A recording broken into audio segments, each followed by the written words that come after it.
علی آلک و اصحابک یا نور اللہ۔ پیارے اسلامی بھائیوں اور مدنی چینل کے ناظرین، پروگرام ہے اسلامی زندگی، اور آج ہم اس پروگرام میں اعلیٰ حضرت امام اہل سنت رحمت اللہ علیہ کی شان سنیں گے۔ آخر تک اس پروگرام میں شریک رہیے۔ آئیے سب سے پہلے درود پاک پڑھنے کی فضیلت سنتے ہیں۔ درود پاک کی فضیلت، حضرت سیدنا عبدالعزیز دباغ رحمت اللہ علیہ فرماتے ہیں، بے شک نبی پاک صلی اللہ علیہ وآلہ وسلم پر درود پاک تمام اعمال سے افضل ہے۔ یہ ان ملائکہ یعنی فرشتوں کا ذکر ہے جو جنت کی اطراف میں رہتے ہیں۔ جب وہ حضور پر نور صلی اللہ علیہ وآلہ وسلم کی ذات گرامی پر درود پاک پڑھتے ہیں تو اس کی برکت سے جنت کشادہ یعنی وسیع ہو جاتی ہے۔ صلو علی الحبیب صلی اللہ علی محمد صلی اللہ علیہ وآلہ وسلم۔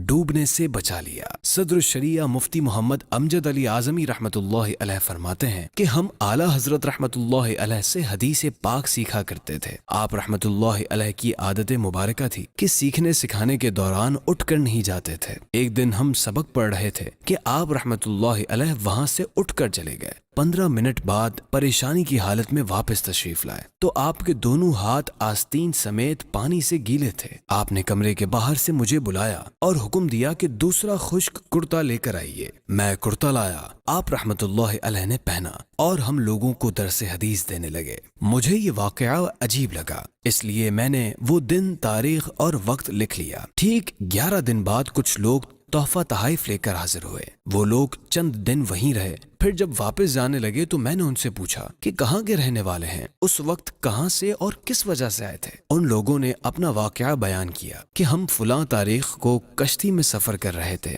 ہوائیں تیز چلنے لگی، ڈر لگنے لگا کہ کشتی الٹ جائے گی اور ہم لوگ ڈوب جائیں گے۔ اس پریشانی میں ہم سب نے اعلیٰ حضرت رحمت اللہ علیہ کے وسیلے سے اللہ پاک کی بارگاہ میں دعا مانگی۔ اس کے بعد ہم نے دیکھا کہ ایک شخص کشتی کے قریب آیا اور اس نے کشتی کا کنارہ پکڑ کر ہمیں دریا کے کنارے پہنچا دیا۔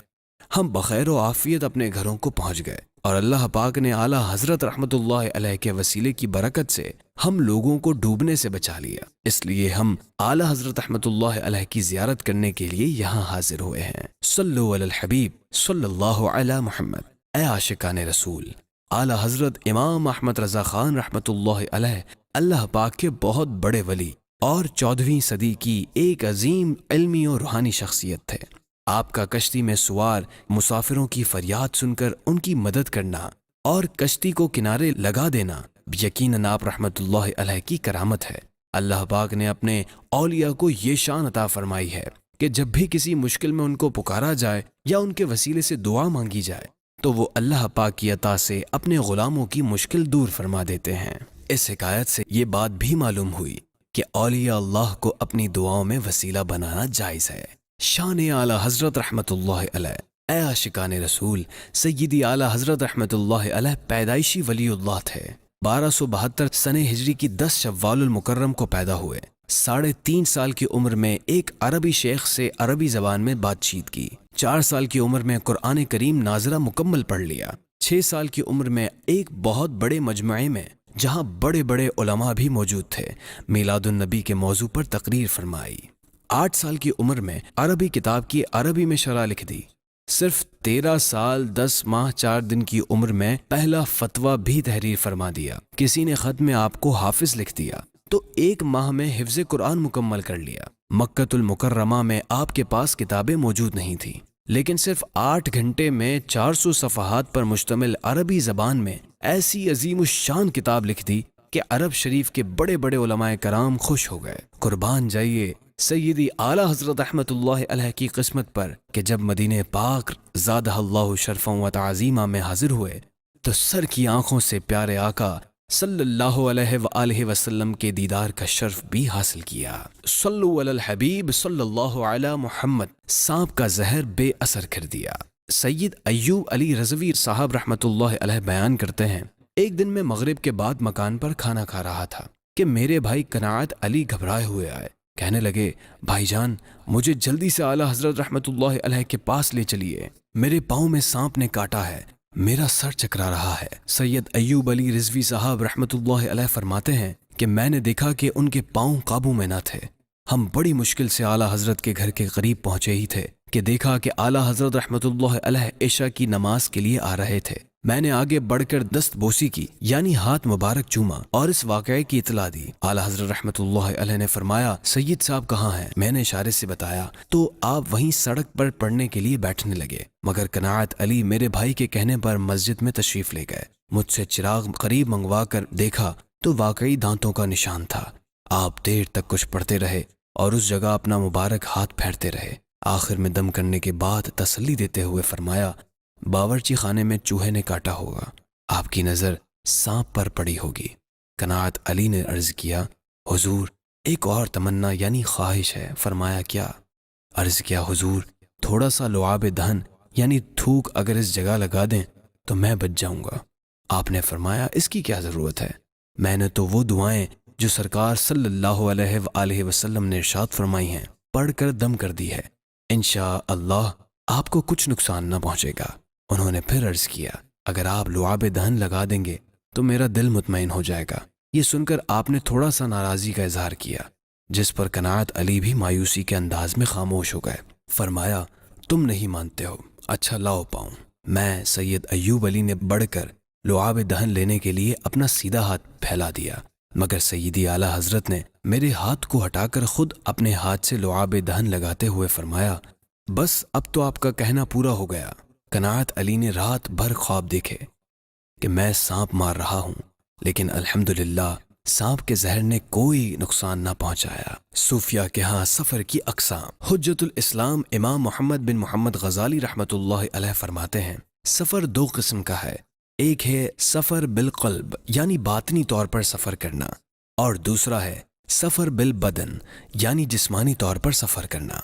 امام غزالی رحمۃ اللہ علیہ مزید فرماتے ہیں اللہ پاک کے خاص بندوں کا سفر یہی ہے کہ یہ جسمانی طور پر تو گھر ہی پر تشریف فرما ہوتے ہیں، مگر دل سے آسمان و زمین میں گھومتے پھرتے سیر و سیاحت کرتے اور اللہ پاک کی قدرتوں کے نظارے کرتے ہیں۔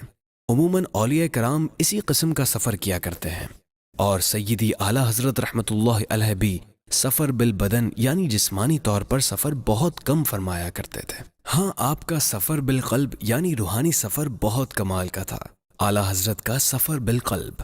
اعلیٰ حضرت رحمۃ اللہ علیہ کے شہر بریلی شریف میں ایک مجذوب رہا کرتے تھے۔ مجذوب اس ولی اللہ کو کہتے ہیں جو محبت الہی میں گم ہو کر رہ جائے۔ 1316 ہجری کا واقعہ ہے کہ بریلی شریف کے یہ مجذوب اعلیٰ حضرت کی بارگاہ میں حاضر ہوئے۔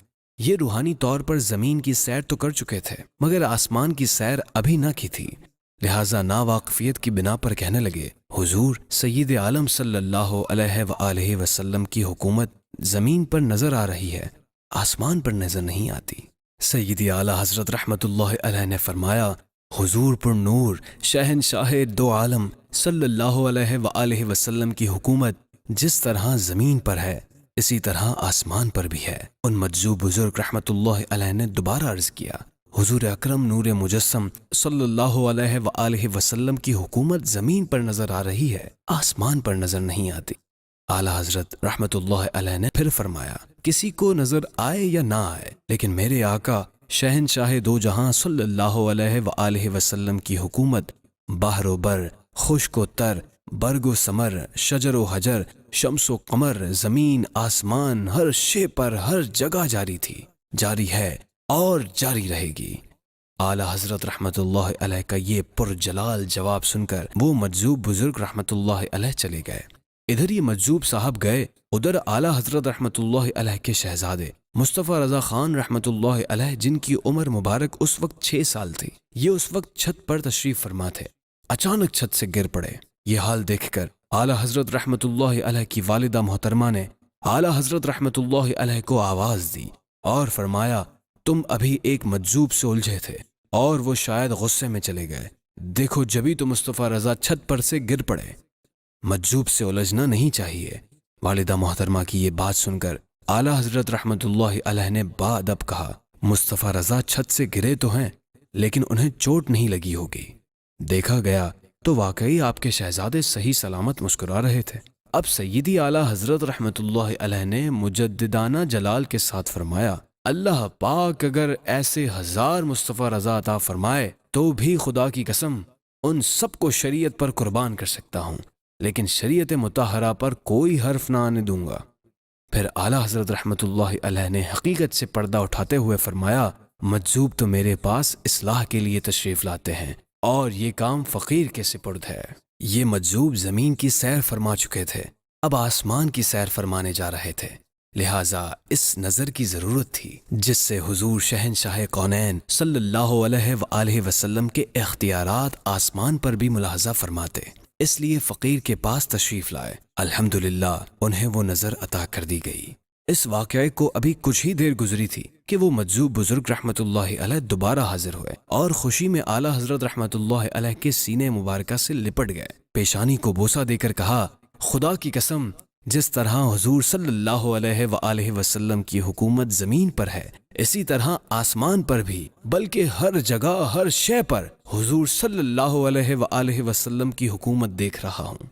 الحمدللہ آپ کے طفیل اب آسمان پر بھی مجھے حضور صلی اللہ علیہ وآلہ وسلم کی حکومت نظر آ رہی ہے۔ پیارے اسلامی بھائیوں، اس حکایت سے معلوم ہوا کہ اعلیٰ حضرت رحمت اللہ علیہ چونکہ بہت بڑے ولی اللہ تھے، لہٰذا آپ بھی بڑے بڑے اولیاء کرام کی طرح ایک جگہ بیٹھے بیٹھے ہی زمین و آسمان میں سفر بالقلب یعنی روحانی سیر نہ صرف خود فرمایا کرتے تھے بلکہ اپنی نگاہ فیض سے دوسروں کو اس سفر کے قابل بھی بنا دیا کرتے تھے۔ صلو علی الحبیب صلی اللہ علی محمد صلی اللہ علیہ وآلہ وسلم۔